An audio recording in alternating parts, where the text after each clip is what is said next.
O voo 111 da Swissair está indo de Nova York para Genebra. Os passageiros estão começando a relaxar e aproveitar a viagem. Os passageiros das classes executiva e econômica não imaginavam que havia algo errado. Quando a iluminação é desligada, alguns passageiros ficam levemente preocupados. Não se preocupe, vamos aterrissar em poucos instantes. Mas na cabine de controle a história é diferente. Temos que pousar agora! Dava para ouvir um sinal de alerta e eu não sabia o que aquilo significava. Os pilotos não estão conseguindo controlar o avião. Poucos a bordo percebem que lhes restam apenas minutos de vida. Desastres não acontecem simplesmente. Eles são provocados por uma cadeia de eventos decisivos. Vamos desvendar as decisões fatais daqueles últimos segundos, pouco antes do desastre. Segundos fatais. Tragédia no voo da Swissair. Goldensbridge, Nova York. 2 de setembro de 1998. 4h46 da tarde. Ray Romano, pai de 3 filhos, vai viajar a negócios para a Europa. Você já está pronta, querida? Tô quase. Já tá na hora? Está. Ele tinha acabado de se tornar sócio da firma onde trabalhou a vida toda. Ele era um homem bom em tudo. Até a semana que vem. Ligue, por favor. Claro.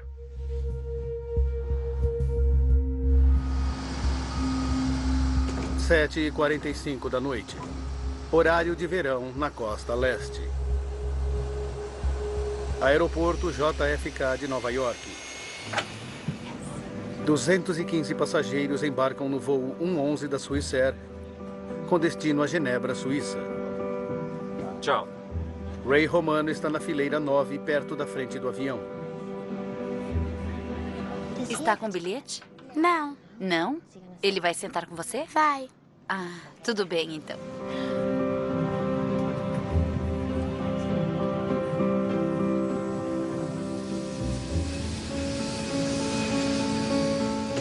Oito horas e 18 minutos da noite.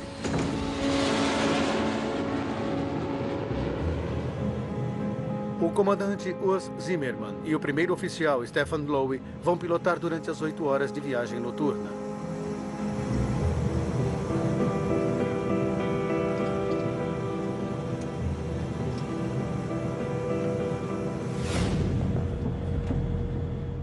Nove horas e 10 minutos da noite.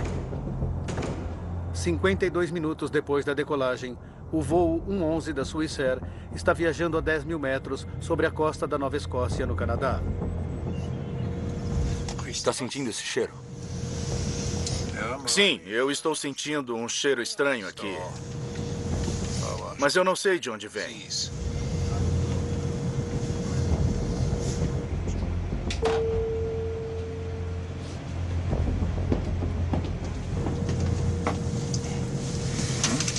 Está tudo bem? Você está sentindo um cheiro estranho aqui na cabine? Tem um cheiro estranho aqui, sim. Está sentindo? Estou, mas onde estão os passageiros não tem nada. Deve ser o ar-condicionado, não é mesmo? É.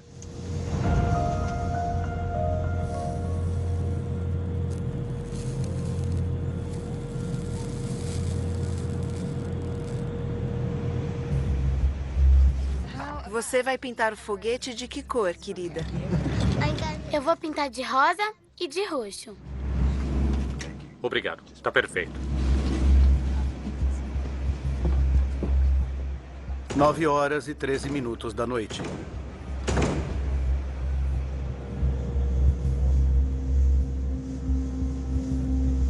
Tem planos para fazer quando chegar em casa? Vamos velejar no Lago Zurich. Muito legal.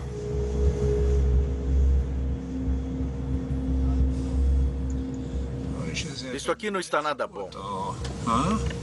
Dá uma olhada. Não está nada bom. O comandante Zimmermann decide pousar para fazer uma revisão no avião. Aqui é o voo 111 da Swissair. Nós temos fumaça na cabine de comando e estamos solicitando um retorno imediato a um local conveniente. Por favor, talvez Boston? Entendido, 11.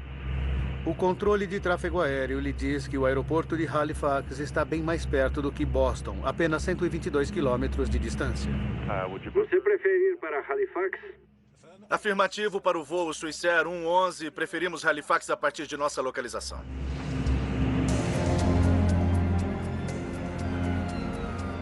O aeroporto se prepara para um pouso de emergência. A fumaça sumiu, mas os pilotos ainda querem que o avião seja revisado. Eles usam as máscaras de oxigênio como precaução e iniciam a descida. O comandante ligou os avisos de apertar cintos. Temos um problema com o ar-condicionado que precisa ser retificado antes de continuarmos com o voo. Vamos fazer uma parada no aeroporto de Halifax, no Canadá.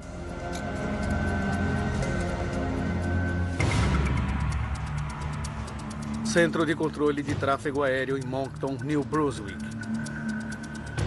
Dei uma olhada rápida no radar para ver onde a aeronave estava e imaginei que estivesse a uns 20 minutos do aeroporto. É tarefa de Bill Pickrell guiar o avião em segurança até Halifax. Ia ser uma operação bastante simples. Eles estavam alinhados quase que perfeitamente para uma aproximação direta naquele momento. Swissair 111, boa noite. Posso guiá-los para a pista 06 em Halifax? Sim, um posicionamento para a A6 vai ser ótimo. Swissair 111. Ok. Entendido. Uma aproximação em curso contrário para a pista 06. 48 quilômetros de voo até a cabeceira. Precisamos mais do que 48 quilômetros. Swissair 111, entendido. Vire para a esquerda seguindo a 0130. O avião está muito alto para conseguir chegar a Halifax na primeira passagem. Como regra geral, naquela distância do aeroporto, o ideal seria que a aeronave estivesse a cerca de 3.000 metros. Neste caso, eles estavam a 6.000 ou mais. Os pilotos fazem a volta enquanto vão descendo mais. Swissair 111, preciso saber quantos passageiros estão a bordo e vocês têm que despejar o combustível excedente. Entendido. Temos que despejar combustível. Posso fazer isso nessa área durante a descida? Minha reação foi me virar para meu colega ao lado e dizer não. Ele precisa despejar combustível agora. E então imediatamente verificar onde seria seguro fazer aquilo e ao mesmo tempo mantê-los perto do aeroporto. Bill Pickrell sugere que eles despejem sobre o aeroporto ou façam uma volta mais longa e despejem sobre o oceano. Os pilotos preferem o oceano. Vai ser uns 16 quilômetros antes de você ficar perto da costa. Você ainda está a cerca de 40 quilômetros do aeroporto e tem que chegar aqui bem depressa. Tudo bem, está bom para nós. Por favor, me avise quando eu vou poder começar a despejar o combustível. 9h23 da noite. O comandante inicia os procedimentos para cuidar da fumaça sem origem conhecida. Interruptor da cabine selecionado. Ele corta a energia desnecessária na cabine.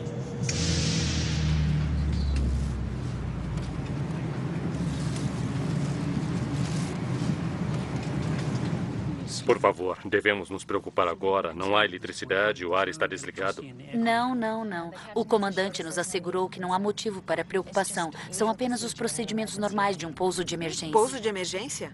Não precisa se preocupar. Vamos pousar em poucos momentos. Pode prender o cinto dela, por favor?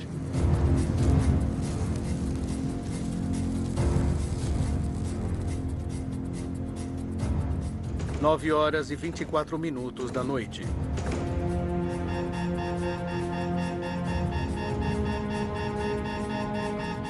Perdemos o piloto automático. O piloto automático já era. Meu Deus, Stephen, tem fogo aqui. Vamos declarar emergência. Swissair 111, declarando emergência agora. Entendido. Ai, meu Deus. A aeronave está a pelo menos 6 minutos do aeroporto. No fundo, eu escutava um som de alerta para os pilotos e eu não tinha ideia do que aquilo significava.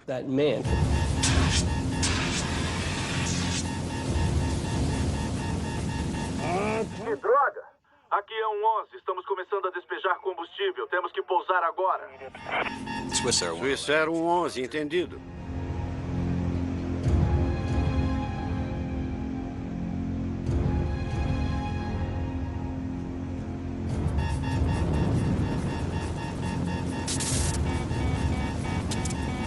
Perdemos os dispositivos primários de voo.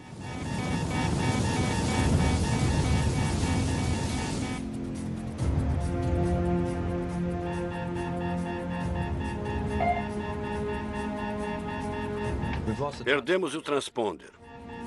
O transponder já era. Responda, Swissair 11. Toda a comunicação com o avião se perde. Swissair 11, responda. Os controladores de tráfego aéreo só conseguem seguir sua rota pelo radar. Swissair 11, responda. Percebemos que a aeronave estava se afastando do aeroporto e estava seguindo para o oeste, descendo a costa. E então percebemos que algo tinha dado muito errado.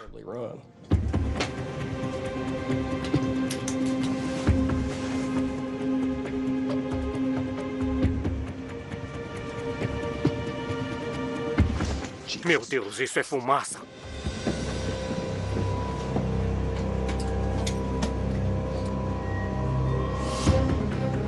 Por favor, temos assentos lá atrás. Siga até ao fundo. Meus colegas vão ajudá-lo.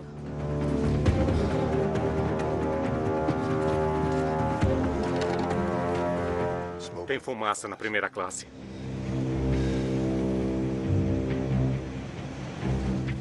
Durante 6 minutos, Bill Pickrell observa a rota estranha do avião. Dá uma sensação de desamparo ficar sentado ali sem ser capaz de fazer nada. 9 horas e 30 minutos da noite.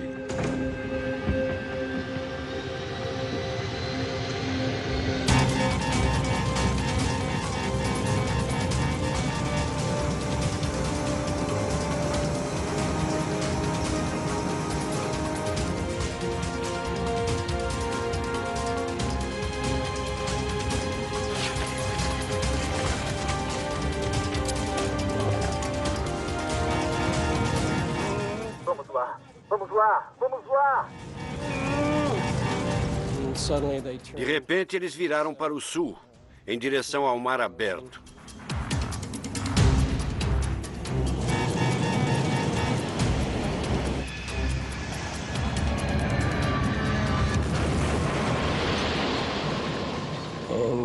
E a aeronave desapareceu. Ai, meu Deus, acho que o perdemos. Acho que o perdemos.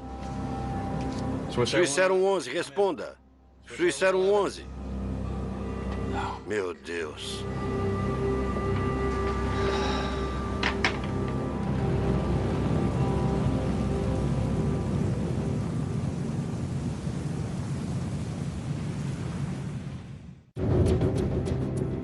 A última posição no radar do voo 111 da Swissair fica a 9 quilômetros da costa canadense.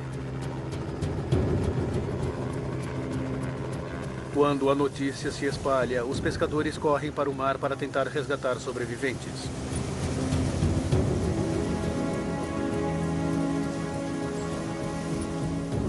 Só pensamos em pegar os barcos à noite e ir até lá para tentar ajudar o máximo que pudéssemos. Era a coisa certa a se fazer. Wayne Manuel leva 1 hora para chegar ao local.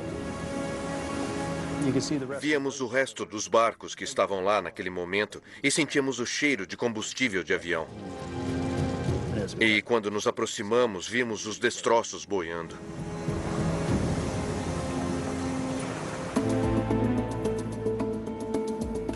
A 865 quilômetros dali, em Golden Bridge, Nova York, Lynn Romano está vendo o noticiário. O piloto conseguiu avisar pelo rádio que havia fumaça na cabine de comando antes que o avião sumisse do radar a 3.000 metros de altitude. Eu vi que tinha acontecido um acidente com um avião e aquilo me deu um arrepio. Eu fiz o sinal da cruz porque queria rezar por aquelas pessoas. Ninguém sabia se estavam vivas ou mortas. Era um voo que saiu de Nova York e estava a caminho de Genebra. Tom, nos conte o que você está ouvindo e vendo de onde você está. Quanto mais eu via as notícias, mais eu tinha certeza de que era o avião dele. Durante toda a noite, veículos de emergência se posicionaram no litoral, à espera de possíveis sobreviventes. Eu liguei para um número 0800 e disse que meu marido estava no voo 111 da Swissair no assento 9F. Eu tinha todas as informações e queria que alguém me confirmasse se ele estava naquela aeronave. Foi o voo da Swissair 111? Eu sabia que era o avião em que ele estava.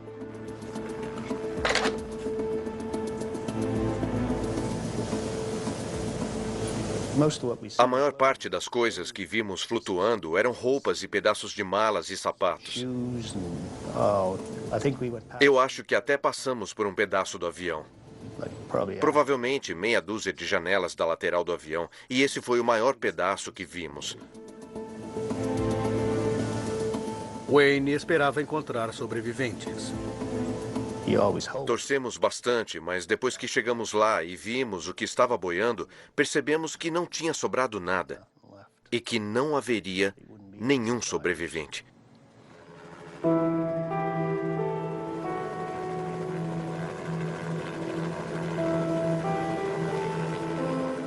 A terrível notícia é confirmada de manhã bem cedo. Todas as 229 pessoas a bordo do voo 111 da Swissair tinham morrido. Eles simplesmente me disseram que não havia sobreviventes. E eu não me lembro de quase nada depois daquilo. Parecia que minha alma estava sendo sugada para fora do corpo.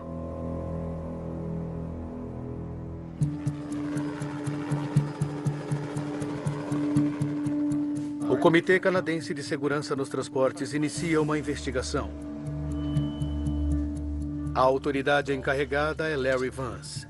Ele tem 31 anos de experiência como piloto e 14 como investigador de acidentes de avião. Seu ponto de partida é a gravação do controle de tráfego aéreo. De fato, tínhamos bastante informação desde o início, porque sabíamos que a aeronave tinha pegado fogo e que os pilotos estavam lutando contra essa circunstância. Estávamos interessados em descobrir como o fogo começou, como se espalhou e como ele acabou danificando o avião. Para nós era essencial que respondêssemos essas 3 questões. Agora, ao nos aprofundar na investigação, podemos revelar o que fez com que um avião de passageiros moderno caísse no Oceano Atlântico, matando todas as pessoas a bordo.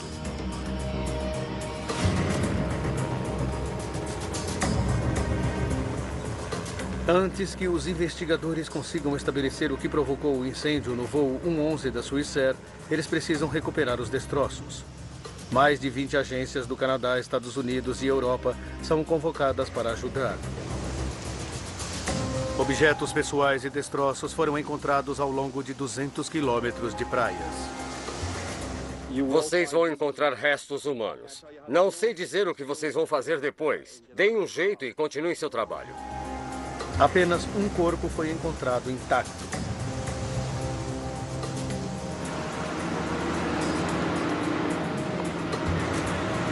Mergulhadores e veículos submarinos por controle remoto vasculham os destroços a 54 metros no fundo do mar.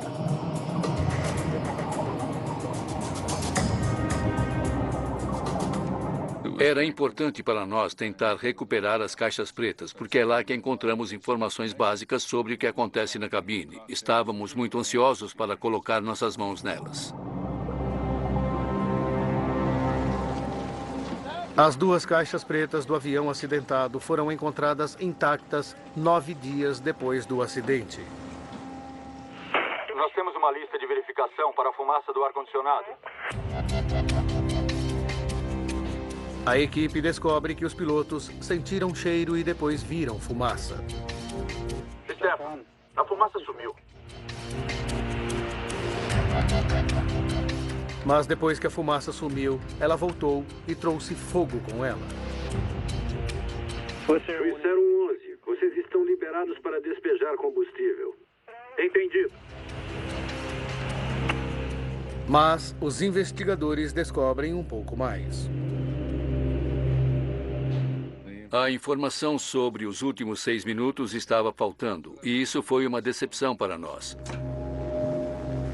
Achávamos que teríamos toda a informação até o momento do impacto, mas na verdade não tínhamos.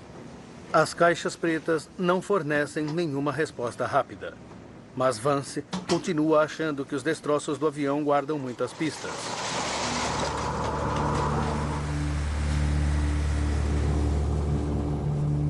Eles levam meses para recuperar os destroços e os objetos pessoais.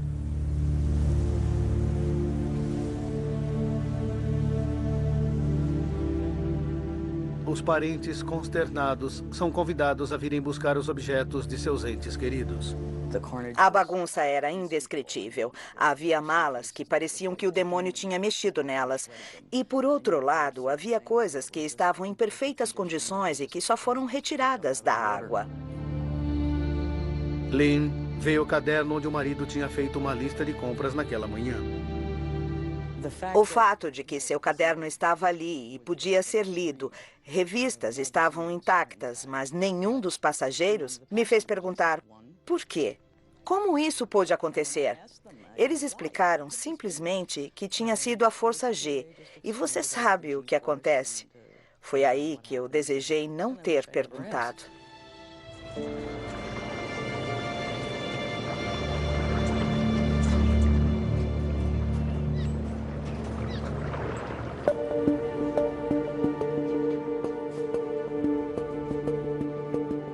No final das contas, 98% do avião foi recuperado. Porém, estava em mais de 2 milhões de pedaços. A difícil tarefa de encontrar pistas se torna mais fácil porque o avião caiu na água e não na terra. Isso nos deu uma oportunidade única, porque não é muito comum acontecer um acidente no qual temos um incêndio em pleno desenvolvimento, apagado todo ao mesmo tempo, instantaneamente. Assim, isso preserva o estudo do incêndio naquele momento. A prioridade do investigador é determinar onde o incêndio começou e o que o provocou. Don Ans é o investigador técnico sênior do Comitê de Segurança nos Transportes. Ele lidera o grupo de investigação do incêndio. Os primeiros pedaços que surgiram e que foram identificados como tendo sido danificados pelo fogo eram da cabine de comando ou da cozinha da primeira classe. Então, estávamos analisando essa área. Vendo que todos os destroços danificados pelo fogo são da parte dianteira do avião, a equipe decide que a melhor maneira de identificar o que aconteceu é fazer a sua reconstrução.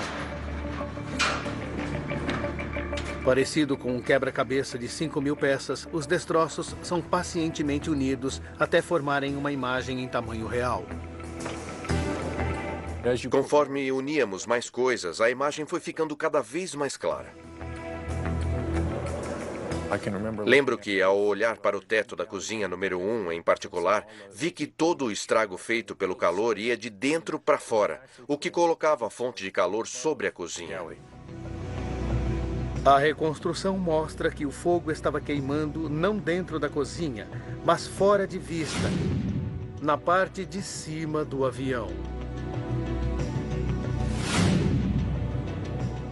É ali que ficam os equipamentos eletrônicos, a fiação, os componentes do ar-condicionado e o isolamento.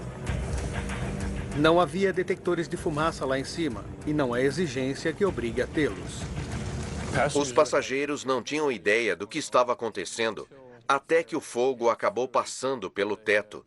E isso só aconteceu na cozinha da primeira classe e talvez no compartimento da primeira classe.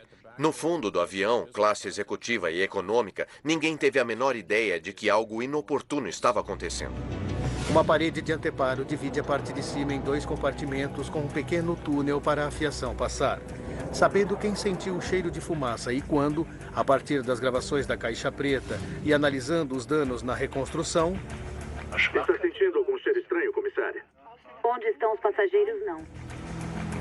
A equipe de investigação descobre que o fogo começou na frente do anteparo, acima do teto da cabine de comando, onde os pilotos sentiram o cheiro quase que imediatamente.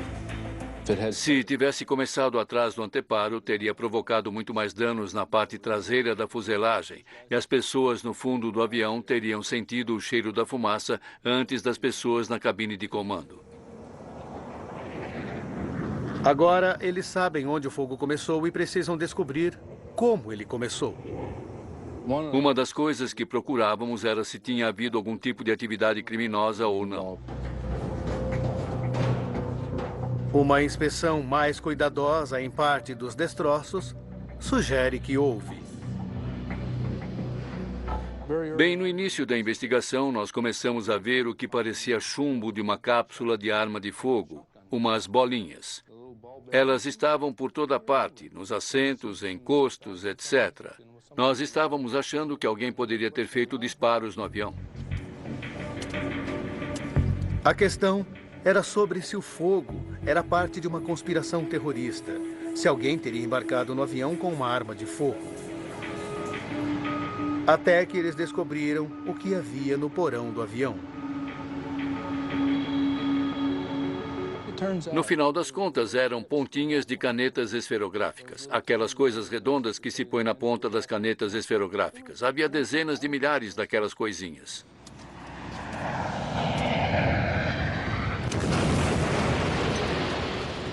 O avião bateu com tamanha força no mar que espalhou as esferas do compartimento de carga por toda a aeronave. Com a eliminação da criminalidade, Vance e sua equipe precisam levar em conta outras causas possíveis para o incêndio no voo 111 da Swissair. Sabíamos onde o fogo tinha começado e que estava localizado acima do teto da cabine de comando, e então começamos a procurar fontes de ignição lá em cima. E logo a mais óbvia que veio à cabeça foi a fiação. O avião abriga 250 quilômetros de fiação.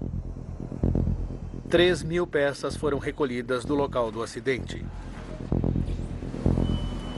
O investigador de acidentes de avião Jim Foote sabe que a tarefa de sua equipe é penosa. Primeiro, eles precisam identificar de onde cada fio era. Os fios B eram basicamente do fundo da cabine de comando, perto da primeira porta. Então, com certeza, esses fios eram interessantes. Queríamos todos os fios que começassem com a letra B. Nós vamos examinar cada centímetro desses fios. A equipe de Jim busca isolamento danificado ou faltando para ver se eles conseguem encontrar o fio que deu início ao incêndio. Qualquer fio que fique raspando em uma peça de metal pode desgastar o isolamento e se esse fio está energizado, então é possível que surjam curtos quando ele encosta nessa estrutura. Um curto é uma descarga elétrica que salta de um fio energizado exposto. Como um pequeno raio, ele cria um clarão de luz rápido e de calor muito intenso. Esse curto derrete o cobre das linhas que cobrem o fio, deixando uma bola de cobre indicadora. São essas bolas de cobre que a equipe está procurando. Eles encontram 20 segmentos de fio que entraram em curto. A maioria deles passava pelo teto da cabine de comando e qualquer um deles poderia ter provocado o incêndio. 8 dos segmentos de fio elétrico alimentavam o moderníssimo sistema de entretenimento pessoal do voo, que foi instalado na primeira classe e classe executiva no ano anterior ao desastre. Entretanto, apesar dos testes exaustivos, os investigadores não conseguem descobrir qual curto deu início ao incêndio.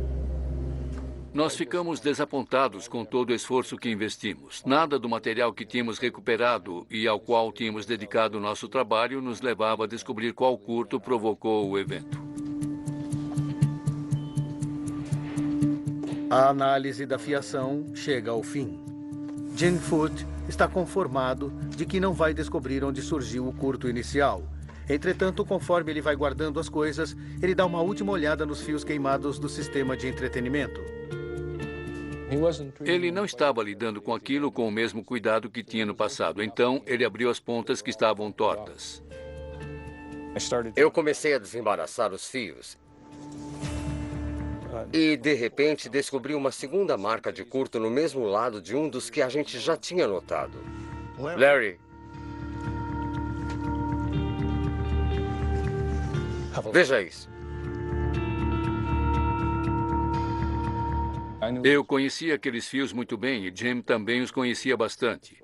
Quando os olhei no microscópio e vi aquela bolinha, eu pensei, nossa, é isso. Descobrimos. Jim descobriu. Para confirmar que esse foi o curto que deu início ao incêndio, eles o colocaram em uma maquete do sistema de fiação do teto da cabine de comando. Tem muito fio que passa pelo teto naquela área e eles são presos por um suporte de metal. Achamos que este fio ficou raspando nesse suporte. Os aviões estão sujeitos a constantes vibrações quando viajam acima dos 900 km por hora. Os investigadores acreditam que a vibração provocou o contato. O isolamento dos fios ficou danificado, permitindo que um curto acontecesse quando raspou no suporte de metal. Finalmente tínhamos chegado a uma conclusão quase que imediatamente para dizer que tinha de ser aquilo. Porque sabíamos que o posicionamento daqueles fios em que ele tinha encontrado o curto era exatamente o mesmo onde o fogo havia começado. A equipe ficou preocupada que o sistema de entretenimento não tivesse sido instalado de maneira apropriada. Como precaução, a Swissair removeu esse sistema não essencial de toda a sua frota.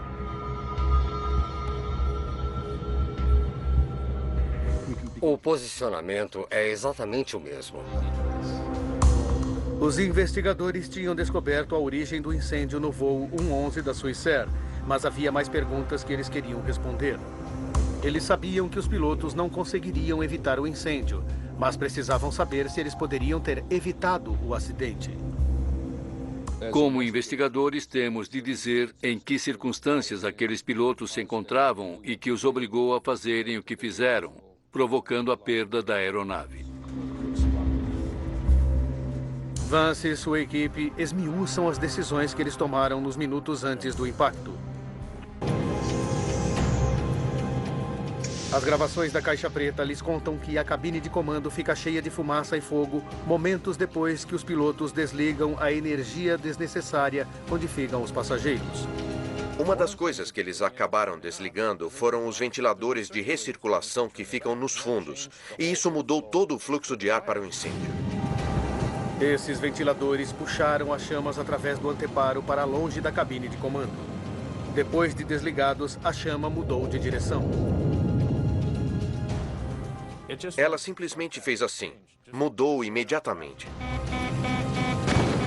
O fogo que queimava sobre a cabine de comando desabilitou os sistemas essenciais da aeronave. Temos que pousar agora!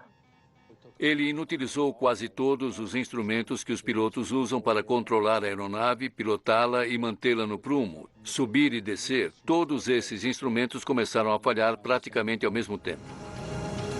O avião, com problemas, não tinha mais condições de voar.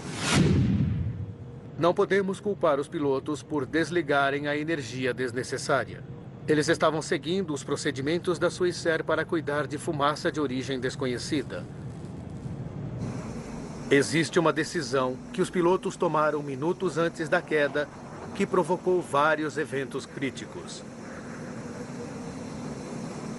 Ainda existem dúvidas sobre se os pilotos demoraram demais para tentar um pouso de emergência. Os investigadores dizem que eles mudaram a rota para ir a Halifax, mas depois mudaram de novo para despejar combustível no oceano. A opção dos pilotos em despejar o combustível aumentou os minutos de voo.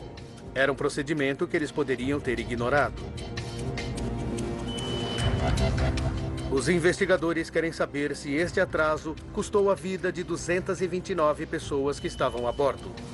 Então, qual era a altitude inicial deles? 10.000 metros. Eles calculam que para uma aproximação direta a Halifax, os pilotos deveriam ter começado sua descida no momento em que solicitaram retorno imediato. Mas naquele momento, eles não sabiam que o aeroporto de Halifax era uma opção. Além disso, um avião em pleno funcionamento precisaria de 13 minutos para fazer a descida. E o deles só tinha capacidade de voar durante 10. Quando eles decidiram despejar o combustível, não iam mais conseguir chegar a Halifax. Eles iam cair em algum lugar. A decisão deles em despejar ou não o combustível não iria fazer diferença alguma sobre o fato de que eles iriam viver ou morrer. O comandante Ur Zimmerman e o primeiro oficial Stefan Lowe são isentados de qualquer responsabilidade pelo acidente com o voo 111 da Swissair.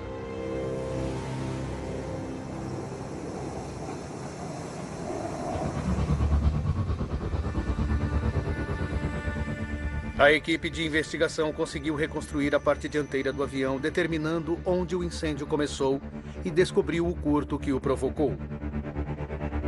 Mas eles sabem que um pequeno curto não faz um avião cair. Para evitar incêndios futuros, a equipe precisava descobrir o que tinha queimado. De fato, a ameaça ao avião era o que estava alimentando o fogo. Se a gente tem material inflamável em tamanha abundância capaz de queimar um avião inteiro, esse é o risco real para o avião.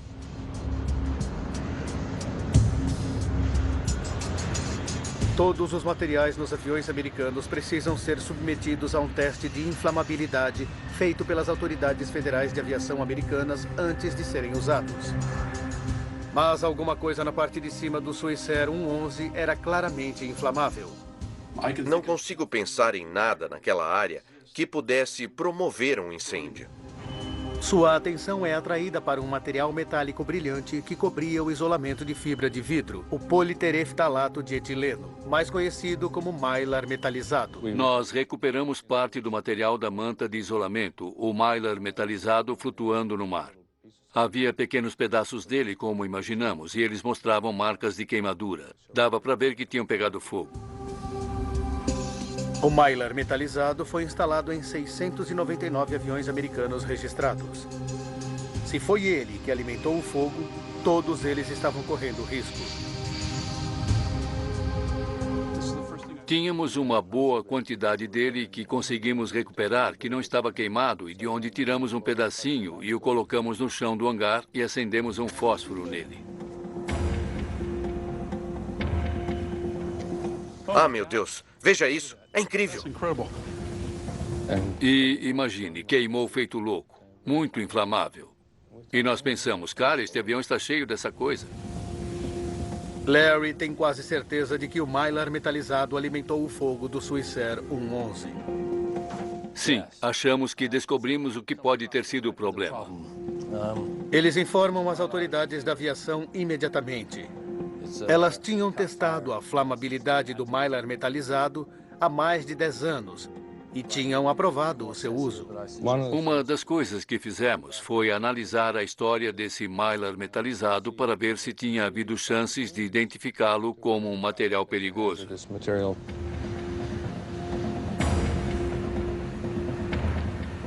E, na verdade, nós descobrimos vários eventos durante os quais o mylar metalizado pegou fogo em aviões.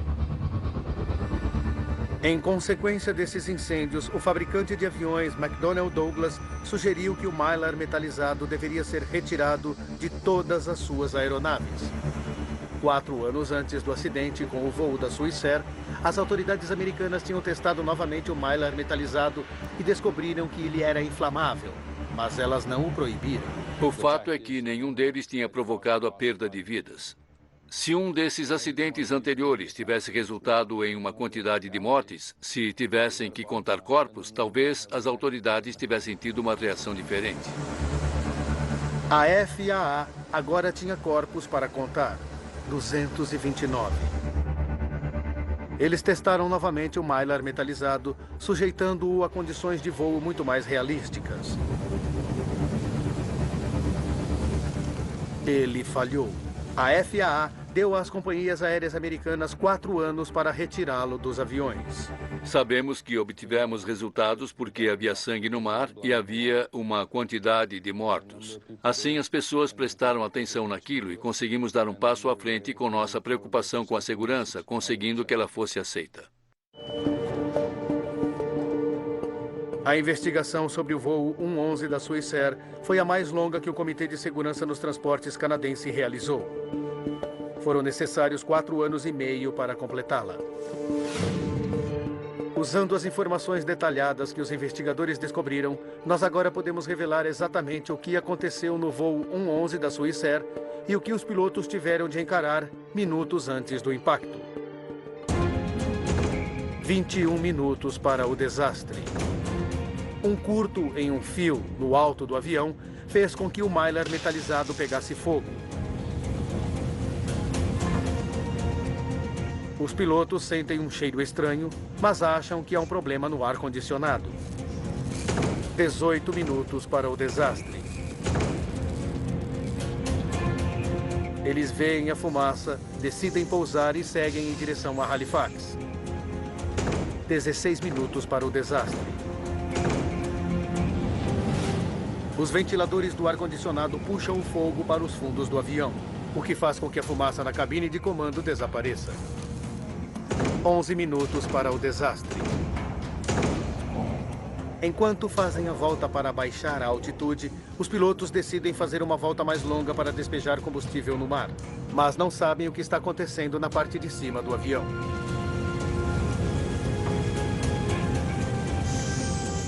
8 minutos para o desastre. O comandante resolve cortar a energia desnecessária, desligando os ventiladores do ar-condicionado e permitindo que o incêndio se alastre bem em cima da cabine de comando. 7 minutos para o desastre. As chamas destroem o sistema de piloto automático, forçando os pilotos a voarem manualmente. Só agora eles percebem o tamanho do problema. Os investigadores suspeitam que o comandante Zimmerman tenta apagar o incêndio, deixando o primeiro oficial Lowe pilotando o avião avariado. 6 minutos para o desastre. O fogo anula os controles de voo, a comunicação com o controle de tráfego aéreo e as caixas pretas. Em um calor escaldante, o primeiro oficial Lowe luta para manter o controle, mas o avião não tem mais condições de voo. 1 minuto para o desastre.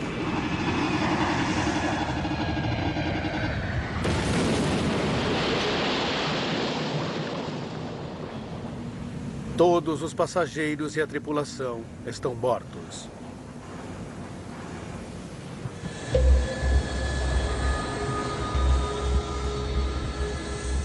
Para evitar mais perda de vidas, o Comitê de Segurança nos Transportes canadense fez algumas recomendações. Muitas foram adotadas no mundo todo pela indústria da aviação. Eles sugeriram que os procedimentos para se lidar com fumaça de origem desconhecida fossem repensados. Nossa recomendação foi: se houver fumaça ou cheiro de fumaça em um avião, é preciso admitir que existe fogo fora de controle até que se prove o contrário. E acho que isso foi mais bem aceito pela comunidade aeronáutica do que antes do voo 111 da Swissair. O maior sucesso dos investigadores foi a proibição do Mylar metalizado inflamável. Como resultado da investigação do voo Swissair 111, sabemos que materiais que antes eram utilizados em aviões não são mais usados neles. Assim, muito trabalho de qualidade foi feito e muitas medidas de segurança foram tomadas. Enquanto o Mylar metalizado não é mais usado em países ocidentais, companhias aéreas de alguns países em desenvolvimento ainda não foram convencidas de que devem removê-los de suas aeronaves, ainda que coloque vidas em risco. As próximas medidas para tornar as viagens aéreas mais seguras podem só ser tomadas depois de outro trágico acidente.